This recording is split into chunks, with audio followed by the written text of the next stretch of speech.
Welcome into Moving the Chains, brought to you by Founders Federal Credit Union. I'm Kevin Thomas alongside Jerel. Hendricks got a great show today. A very special guest here to talk some Lowcountry football. Jack DeLongchamps. Jack, how you doing today? Man, I appreciate you guys having me. Excited for an awesome show. Appreciate you joining us. We really do. If this is you guys' first time tuning in, be sure to follow us on Facebook, Twitter/X, Instagram, and more at Movin Chains. Website, movingchains.com. Podcast on Apple, Spotify, Google, and more. Jack is the CEO of the Pencil Talk Pod. He's a Flops on the Ground reporter for 11.7, the director of marketing and content for the Charleston Edge Collective, and a play-by-play for Friday Night Rivals in the Lowcountry. Jack, let's start with some of those big boys down in the Lowcountry in 5A Division I. You know, we get a interesting matchup here, a rematch of just a couple weeks ago with Fort D traveling to Summerville. It feels like Coach Lorenzano with the Patriots there. They've had maybe a down year from their standards. You know, Fort D is one of the premier powers every year, but Summerville, they look really impressive, man. Do they have anything to worry about this week? And how deep can that Green Wave team go, you think? Well, I mean, think when we saw how far they make the run last year, right? With Coach Ian Rafferty, who's got NFL pedigree. He's got ACC second-team pedigree. Like, this is the real deal. And they found their guy. They always had the talent, right? But all of a sudden you implement kind of winning culture, which I know, not to sound so coach speak, like that was maybe the missing piece. And in his 5-year run, like he's got this thing, not only the expectation to play for lower state championships, now it's to go win the dang thing. And falling short against White Knoll, I think taught this group a ton. You get their starting quarterback, Jaden Cummings, who's heading to Dartmouth next year, an absolute stud on the gridiron. But like, I think it's his intangibles off the field that have this team ready to not only go make a lower state run, but try to go win the dang thing in Orangeburg this year. One of the coolest stories we saw the second half of the year was the Cane Bay Cobras getting hot, and that was cool. They face off against Ridgeview in this one. Ridgeview's got a high-flying offense. They really get it done. We've kept up with them, but, that Cane Bay story, can they continue it this week, especially getting a bye and winning the region? Man, it was really cool to see them. It's funny, that region in general, right, was just such a gauntlet this year, and it felt like everyone was just kind of beating the heck out of each other, right? Lucy Beckham making the 4A to 5A jump. They are the only loss for Cambay in region was to a Lucy Beckham team. That was their only win this year, right? So many talented quarterbacks in that region that, to be honest, and I know Russell's there, the Cambay coach well, and having done their broadcast earlier in the year, man, he straight up told me, he's like, we're not a good football team right now. They just weren't at that stage of the season. But isn't that the beauty of this dang thing? That every Friday night, you got to go snap the freaking football and go hit somebody. And with their style of play, with what he's created out at Cane Bay in his tenure there, they're going to be in every game, right? There's no lawn chair in their football program. There's no fold, right? They're going to continue to show up, hit people in the mouth, running that option where they're going to have 3 different running backs that can beat you every Friday night. So obviously understanding what Ridgeview brings to the table, and they've got a lot in front of them. But for Cane Bay, right, like how do you count a team out? 0-7, you win 3 games in region. Now all of a sudden you call yourself champs. You're going to go home with a ring. Like, yeah, why would you count it up? You'd be crazy too, especially this time of year where you hang your hat on defense and they got a great chance to go win this thing, just as everybody does. One of our favorite coaches we had a chance to talk to is Jamar McCoy down at James Island. Just an absolute awesome interview, man. Just a ball of energy there. They travel up to Carolina Forest. The Panthers for Coach Morris have a couple of really good backs. They've combined for like 2,100 yards on the ground, something like that. James Island, we know they've got a tough defense, as always, I think allowing 8 points per game or something like that. What's interesting to me is, they had the week earlier this year where they lose their best player midweek, goes down to Florida, and they kind of turn around and kind of start making some plays at that point. How did that kind of galvanize that group and kind of turn them into, what could be a contender here in 5A? It's so funny. Have gotten the opportunity to meet Jamar McCoy, and as you guys have as well. Can't you doesn't he just ooze confidence and inspiration? Yeah. It's not a surprise this guy ran for Congress, and he's the perfect coach to be the leader of men, right? So let's be honest. James Island was not a very good football program until he got there. And again, it's just this idea of getting your guys to believe that they can win. So you mentioned their stud running back who transfers in the middle of the season, right? It's kind of, I guess, mirrored the college game. And when I talked to him, he was not shying away from that conversation. And I'm not going to do it, and I don't need to because it doesn't matter. But he goes, as a man, I had to look at myself in the mirror and understand I have my entire career hung my hat on the idea of having 7, 8, 9 different guys beat you. When we distribute the football, and I've solely focused in on one guy who might be really talented because we just weren't as good. Right now, his defense is going to keep him into games because that's who he is and that's their identity. But all of a sudden, you lose a kid, and then it's the next man up. again, we had him last week against Wando in the first round of the playoffs, and they had 11 guys catch the football, right? Like a quarterback that only throws for about 100 yards per game, but they distribute all across the field, 4 freshmen with catches that started the season out on JV.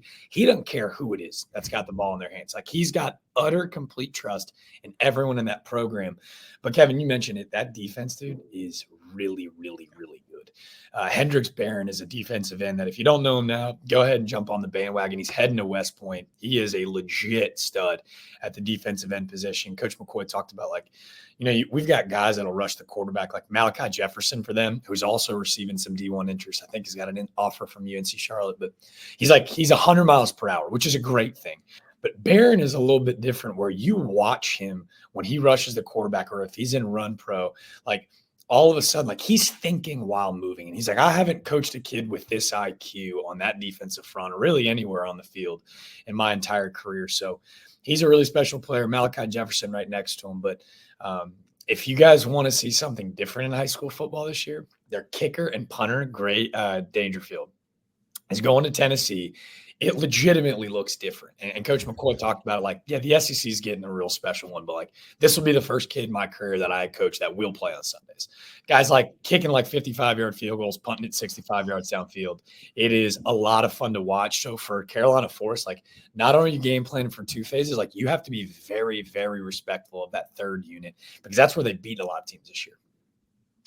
The rounding out, the division, 1 and 5A, probably the toughest task. That's Ashley Ridge going up against Sumter. I mean, Swamp Foxes, we know they get it done on offense. Coach Tate's bunt, I mean, he's been doing this. He's been in these battles. But Sumter has been something special this year. I mean, they had the 1 overtime game against White Knoll to kick off the season. They have obliterated the competition ever since.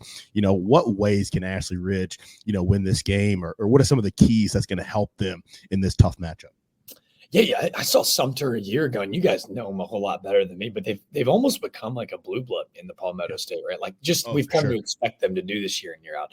Well, you better come to expect to play defense against Ashley Ridge. Like, when they're hot on offense, it's insane. It's video game type numbers.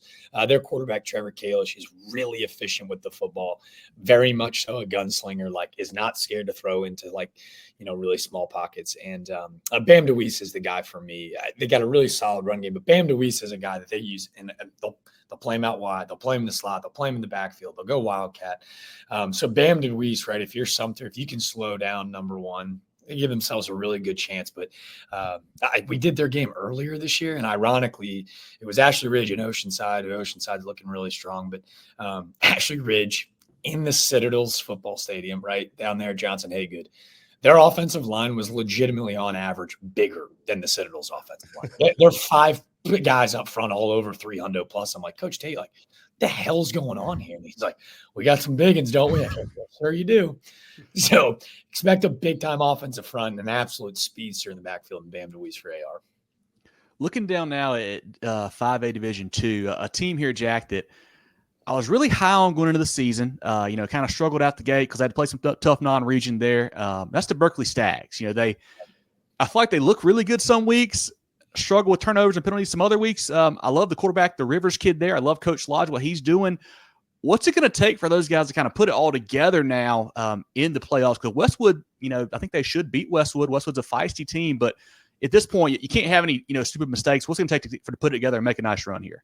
Eric Lodge coached at one of the better programs, right, in the state of Florida. So for him to make this move up to the Palmetto State, it had to have the right pieces. It's just a second year. So, like, it's coming, right? So you mentioned penalties and a lot of the disciplinary stuff. They're really young. You're talking about Henry Rivers, who's just a sophomore. And for those in the state that haven't seen the young man play, like, this is a Power 5 quarterback, right? Like, I hate to drop the lofty expectation on an underclassman, but it's just become well known. So to your point, can the sophomore slow the game down? I think that's as simple as that. Like, if he can slow the game down, he makes everyone around him better, which sounds so cliche, but it's true. But if he can slow the game down on Friday night and a play call wise, kind of ease him into the game instead of taking deep shots early, which was kind of a bugaboo for them early. It was like, hey, you got a guy that can throw the ball 55 yards downfield? Maybe let's not do it right away. Allow him to build some confidence early and then give himself a good chance. Let's hop down to 4A, and this is the story for 4A for me. Like, of the entire season, and that's Bishop England. They face off against a very scrappy, very hard-nosed Gilbert bunch. Probably, they lost a lot of talent from last year, so it's not the same team that we saw. But Bishop England, I just want to focus on the Battling Bishops there. Coach Hall has done a tremendous job.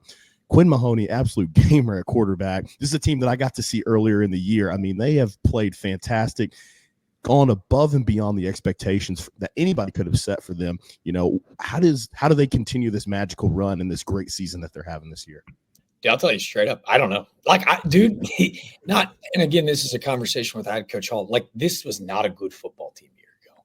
And he said the hardest thing coming in was telling these young men, it's going to be okay. How do you tell a group of guys that just didn't have a ton of success a year ago, right? That had expected to lose every time you showed up under the lights to go, we're going to be all right. What he has done, he is an offensive guru. Just talking to him, I literally questioned myself. I was like, I don't even know if I'm talking about the right sport. He is a brilliant play caller.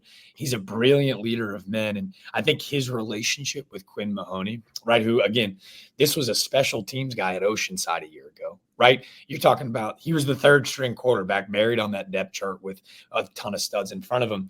He gets the nod over here at Bishop England. It's arguably the best decision he's ever made because he's gotten to wear it, right? He's a true dual threat quarterback that can beat you with the legs, can throw a nice ball, especially through the middle of the field. He's hit tight ends through that seam. It feels like every other play this year. But you're right. The answer to your question, I don't know, but I do know that I trust Coach Logan Hall with my life. What he's been able to do in just 1 year feels miraculous, and he's done a fantastic job. Another team out of that region, May River, the Sharks, they play North Augusta this week. I don't know if you've seen them yet or not, but they completely transformed the offense this year, go to really run-heavy type stuff now for Coach Bonneville, and they've been on quite a run. I think lost 2 games. They're 8-2 overall. How impressive has that turnaround been? Because May River is a program that has not been talked a whole lot about the last few years, but they have really jumped off the screen this year. Yeah, with the reclassification, haven't had the opportunity to see them, haven't gotten to travel down that way. But I'll tell you this, dude, from talking with guys like Jamel Smith over at Lucy Beckham and Jamar McCoy over at James Hahn, having to have played in that region a year ago before they reclassified this season, they go, it's just a really uncomfortable ball game playing against those guys. Yeah, the offense, you're right, has completely changed. But defensively, he's it's just, you're just going to get smacked in the mouth for 3 hours. And it's just uncomfortable having to play those guys. So kind of like when we talked about with Cane Bay, can't count a team out that is just going to bring an insane amount of energy and effort. And that sounded insane, coach speak, but it's true. They were just a really uncomfortable matchup from our perspective in years past. Closing out 4A, and this is a team that I don't know a lot about, but they keep winning, and that's Hilton Head. They're probably the furthest geographically from our home base in the upstate, so we have not gotten to see them. But Hilton Head, they've played well this year. They got a tough one against South Florence. What can you tell us about this Hilton Head Island squad this year? Not much either, right? I bet I'm curious to see if we're about as far apart as you guys are from them as well, which is a shame, right? I remember talking to Bryce Librand 2 years ago when Beaufort made that run and won the state championship, right? That part of the state is so under-recruited that he was the biggest thing and the most important piece of the puzzle of us winning the state championship is not only just us, this entire region of the state is getting a little bit more love. So to your point, right, maybe as a journalist, I got to do a better job of going down and covering the Hilton Heads and the May Rivers because there's some studs down there. And I think that's always how to play into their advantage, right? We don't really know a lot about this Hilton Head team. I can tell you that from just box score watching, right? They got 3 guys on the outside that can beat you every Friday night. And I think that's really going to be their biggest asset moving forward. Down in 3A, we've got the defending 2A state champs now, Oceanside Collegiate. They go up this year. They really weathered what could have been a storm early on when Coach Chad Wilkes, resigns early in the year. They turned it around and played really good football once they got out of the non-region slate. Everybody knows Aiden Manavian, one of the better quarterbacks in the state, regardless of classification. I've said all year, I think they're maybe my favorite to win the whole thing in 3A, especially at the lower state. Do you have the same thoughts kind of on the Land Sharks? Yeah, and going into the year, having all these conversations with coaches, whether they were excited or not about making the move up a classification, I felt like they were one that we're not really worried about it. Yeah. There was a whole lot of fuss about it, but I don't think they were ever worried. Because the kid that's playing quarterback for them is so special. He's so stupid. I think we kind of all watched his okay, he's arrived moment last year in the state championship against, proverbial big brother in gray. And, we had Oceanside earlier this year, and we mentioned the size of Ashley Ridge. It was Ashley Ridge and Oceanside at obviously Johnson Haygood. And at every position, AR was bigger, stronger, and faster. But what they didn't have was Aiden Manavian. So John Patterson, right, having filled in after the resignation of their former coach, a guy that has coached a long time. I don't know if you guys know John Patterson's story too. The bodybuilder, right, like wins Mr. Universe at 61 years old. Wow, dude. I had no idea. No, I did not know that. All right. You guys, your fans are probably telling me to shut up. John Patterson, the head coach at Oceanside, right? He gets the call. Oceanside AD, hey, we're going to have a conversation. Coach Chad Wilkes just resigned. We need you to come be the head coach. And he goes, well, I can't come in now. They go, we need to have a conversation about this. He goes, I'm going to squat. I got legs today. I'll be in 3 hours. It's like, dude, you just got handed the keys to this former state championship vessel, but he's more worried about going and hitting legs at Crunch Fitness. Love that. That's their guy. Right. Like that is now the leader of this thing where he is going to put the work first above anything. He didn't give a damn who it is or when it is or where it is. Like they're just going to show up and just bully people. Add that to the finesse and obviously next level talent of an Aiden Manavian. And like all of a sudden it's like this beautiful blend of both worlds where, a guy like Will Virgilio to me might be the most under-recruited receiver in the state. He's heading to Colgate where his parents played. He's a really special talent. And they're just a fun group, man. To your point, how often do you see a team make the jump up the next classification? And you're right. If we were gambling guys on high school football, they'd probably be the favorite at this point in time. And they've earned that right to me. Another tough one here in 3A. Hanahan Hawks have to go travel to play the Loris Lions. This one's tough. Hanahan's had a roller coaster year, but I commend the job that Coach Turner's done and his assistants. They've had quarterback swaps. They've had a lot going on, played a tough schedule this year, but they've never folded. Getting to the second round matchup, Loris, in their advantage, I don't know if it's an advantage or disadvantage. They have not played in 3 weeks, due to getting the bye week and things like that. How does Hanahan kind of muck up this game a little bit to kind of win it? Because this is probably the biggest challenge that I've seen on this slate so far. Yeah, too. It's gonna be tight, right? And so, how do you muck it up? Well, that's what they've done great all year, right? Like that week 1 against Philip Simmons. Talking with Coach Turner, he's like, "Yeah, this is gonna be interesting." I was like, "What do you mean?" He's like, "We got like 33 guys dressing out." And I was like, "What?" He goes, "It was a rough summer. It was a physical summer for us." So, you're right. That's been their story all season. And if you look back at some of the studs that have had playing running back for them, they've had to kind of change their identity on offense. Drew Goldsmith is a kid that plays 2 ways, like in this new Travis Hunter era. Like he's a receiver and DB on that team that was in week 1. I go, oh, that's different. Like it was next level burst of speed. So they kind of lull you to sleep, right? Because they're going to try to kill you in the trenches, and then all of a sudden they can take the top off with 3 on the outside. So that's it, right? Muck it up and then surprise you. So don't know a whole lot about Loris, but for me, with Coach Turner, with the Georgia Southern experience, he's a college coach that just wanted to come live in the Lowcountry. He's gotten that community buy-in almost immediately, and right, I feel like I've said can't count him out a ton, but after all the injuries, it's all we wanted to do is go, oh, man, it's going to be a tough ball game for Hanahan. Poor Hanahan. And then all of a sudden, you're like, they're fine. Like, next guy up, they got like a 9th grader that weighs 160 pounds playing left guard. Like, let's go. They just figure it out every week. So he's done a great job, too.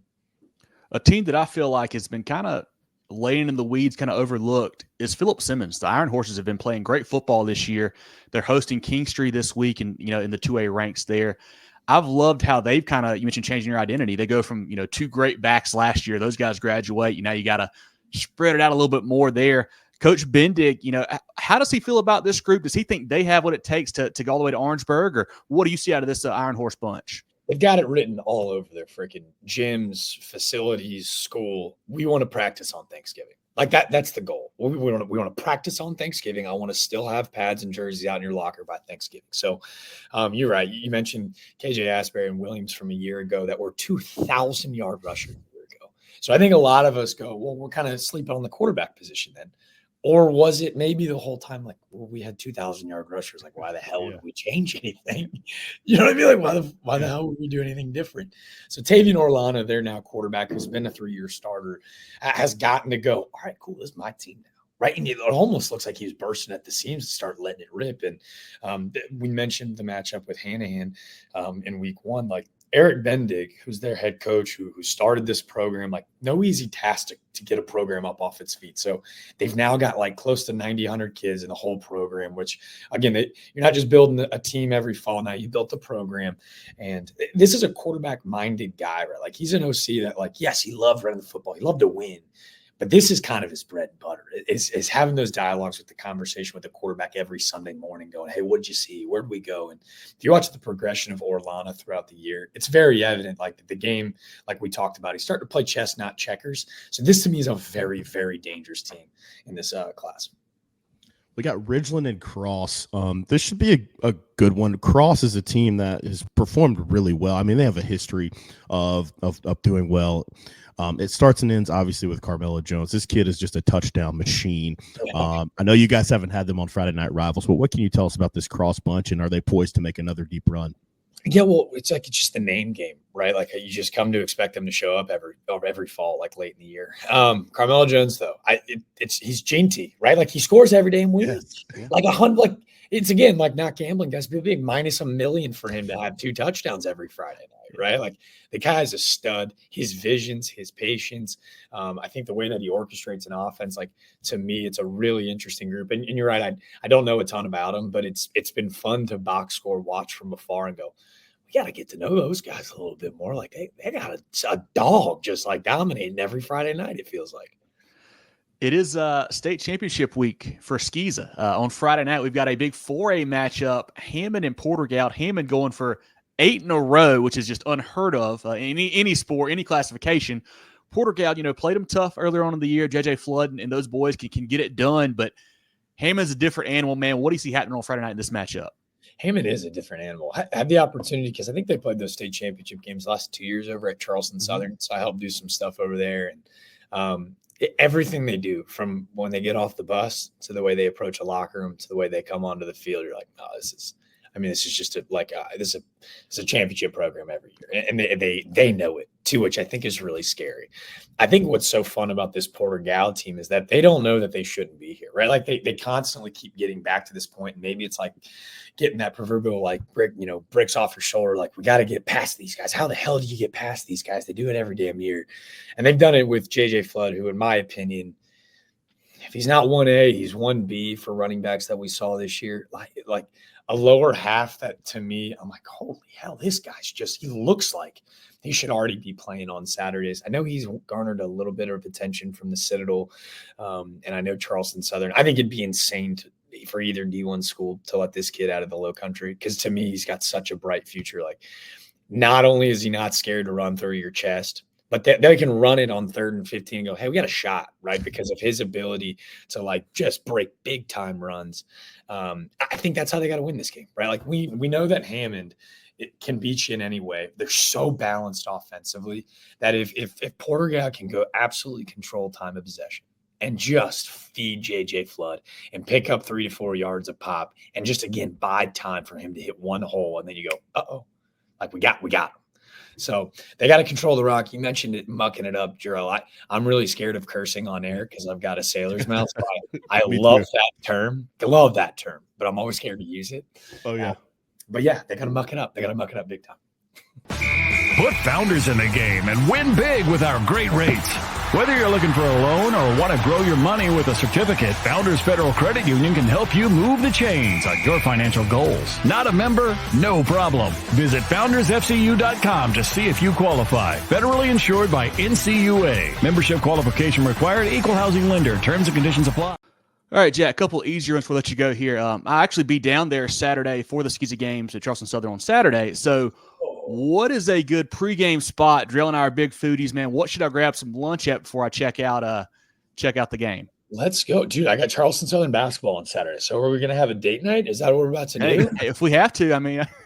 Let's go. Who's paying? No, that's a good we'll make Charleston Southern pay. How about that? I love it. I don't know. What are we eating? There's a couple good barbecue spots right around the corner. They got a Willie Jew's barbecue. Okay. But if we're trying to keep it weird, let's go Cookout. Cookout tray, a little 585 action. Ooh. Those prices keep going up, but Yeah. Cookout might be a move too. It's like, I don't know, it's like a 7-iron away from their stadium. As much work as you do with high school football, and we really appreciate it, you've done phenomenal work with college baseball. That's another media stream that it's really underserved, a sport that's finally getting the popularity, and the attention that it's due. I've been a college baseball fan, I'm ashamed to say, for a long, long, long time. Now, I'm not going to say how many years, but just love the work that you do, with Pencil Talk and 11.7 there.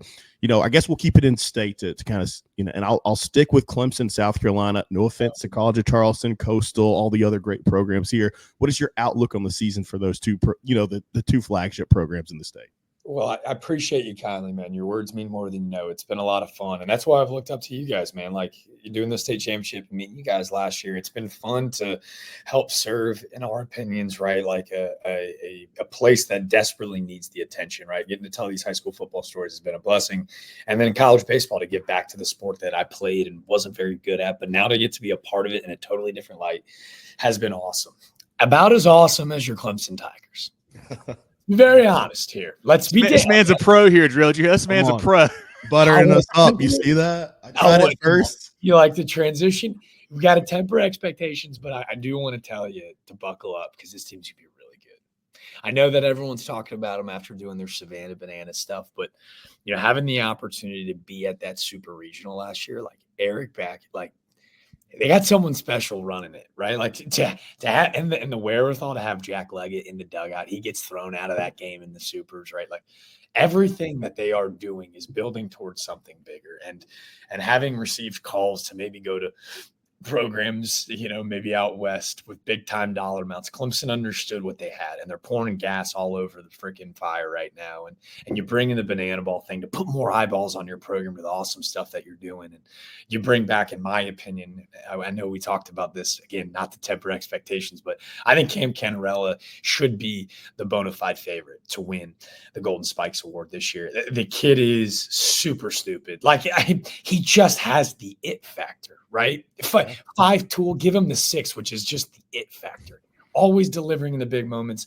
I still think the catch he made last year against Florida is one of the greatest catches in the history of the sport. Best thing I've ever seen live. One of the best sports moments of my life. It was so stupid. Like, game's over. The game is over. It's Willie Mays' basket catch, but he does it blindly up against the wall. And then he goes big fly. Like, it may have been the single greatest 20 minutes that a baseball player's ever had on a field ever. Ever. So you just bring that back. You bring back a whole lot of arms, which is where they needed to get better. And they did that in the portal. This is a team that's staged to make a big run. Did you want to hit the other flagship program? Yeah, you gotta talk about Paul Maneri's bunch too. I mean, we got to do it for our South Carolina fans that are listening. Okay. Well, Gamecockies, they're gonna be good, man. They're gonna be all right. They, again, question marks in the staff and the rotation. For me, I'm cool. You lose a guy like Cole Messina last year, who it was he and Ethan Petrie in the heart of that lineup. And I said at the beginning of last year, now again, very biasly, because Pencil Talk and Cole Messina were like OG from the jump. Moose was that guy. I mean, I'm a Clemson grad fan, but Moose was the guy. Moose was that guy. And again, kind of like we talked about Cam, just had the it factor. In every big moment, it just seemed like he was the guy at the plate every time. And he just constantly delivered. So how do you fill that role, right? Like Ethan Petrie is going to be a first-team All-American. Like he's going to show up and he's going to rate. How do you protect him now? To me, it's a different lineup constructed, like where there was a lot of power in the middle of the lineup. I think 1 through 8, they might even be a little bit better this year because they're going to be more consistent. Look for a guy like Will Tippett, who every year emerges late in the year. I think Will Tippett was another guy that played a really solid shortstop, can play center, hit big homers in that regional. Can he bring that leadership factor to that lineup? And when things get crazy, because they always do in SEC play, can he be the calming voice to go, hey, we're all right, boys. We're cool. And for a guy like Paul Maneri, who's won national championships, created obviously this dynasty at LSU, he keeps Monty Lee on his staff, which was, obviously, in my opinion, maybe the best move, because all of a sudden you see the recruits and you see the transfer guys that, well, he identifies what it means, which I know this might be tough to hear as a Clemson guy. Like, he is the guy, right? Like, he's the cornerstone of he can recruit. I know, right? He's just so dang personable. So, Yeah, they're going to be in a great spot. I've said it for a long time, but between North and South Carolina, like every year, I think it's the best baseball in the country.